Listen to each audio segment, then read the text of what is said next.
উদয় সারা বিশ্বের বিস্ময় যেমন ছিল, তেমনি বাঙালিদের মননে ছিল স্বাধীন হওয়ার প্রবল বাসনা। দীর্ঘ 9 মাস রক্তক্ষয়ী যুদ্ধের পর দেশের সব শ্রেণী পেশার মানুষের জীবনের বিনিময়ে অর্জিত হয়েছে যে স্বাধীনতা, তা পার করল 43 বছর। গেল 4 দশকে কি পেল এই দেশ বা দেশের মুক্তিকামী সূর্য সন্তানরা? পাওয়া না পাওয়ার সেই সমীকরণ এক একজনের কাছে এক এক রকম। সিলেটের 2 বীর সেনানীর সাথে কথা বলে সেটি জানার চেষ্টা করেছেন গোলজার আহমেদ। ছবি তুলেছেন শফি আহমেদ।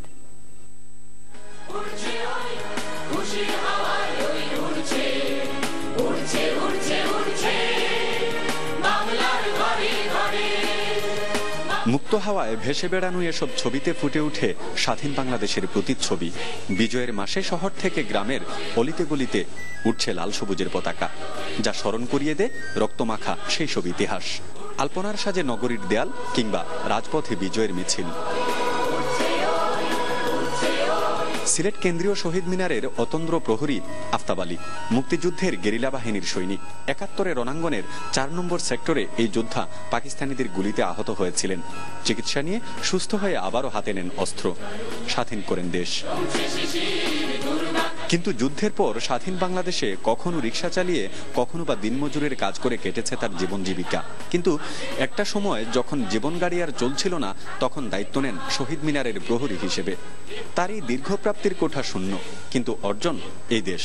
আমার পাওয়া না পাওয়া, আমরা তো পাওয়ার লাগে গেছি না, গেছি শুধু দেশ স্বাধীন করা। আমার আর প্রত্যাশা কি, এই তো স্বাধীন করলাম, মনে করলাম আরামে থাকমু, সুখে খাইমু, তা হলো না। সুশান্ত কুমার দাস একজন শিক্ষাবিদ। যুদ্ধের সময় সংগঠকের ভূমিকায় ছিলেন তিনি। বললেন, বাংলাদেশ ও মুক্তিযুদ্ধ আলাদা করা যাবে না। বাংলাদেশকে কখনো মুক্তিযুদ্ধ থেকে আলাদা করা যাবে না, এটা আমার কাছে সবসময় মনে হয়েছে। আমি মনে করি আমাদের দেশের মানুষের কাছে এটা বড় পাওনা। কিন্তু সব সত্ত্বেও আমি মনে করি বাংলাদেশের মানুষের অর্জন অনেক।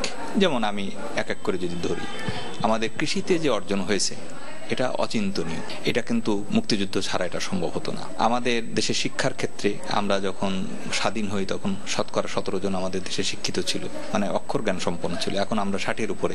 যে স্বাধীনতা স্বপ্ন দেখিয়েছে সম্ভাবনার, সেই স্বাধীনতাকে পুঁজি করে বহুদূর এগিয়ে যাবে দেশ। চারদিকে ছড়িয়ে পড়বে 71-এর চেতনা। বীর মুক্তিযোদ্ধাদের চাওয়া এর বেশি কিছু নয়। গুলজার আহমেদ, চ্যানেল 24, সিলেট।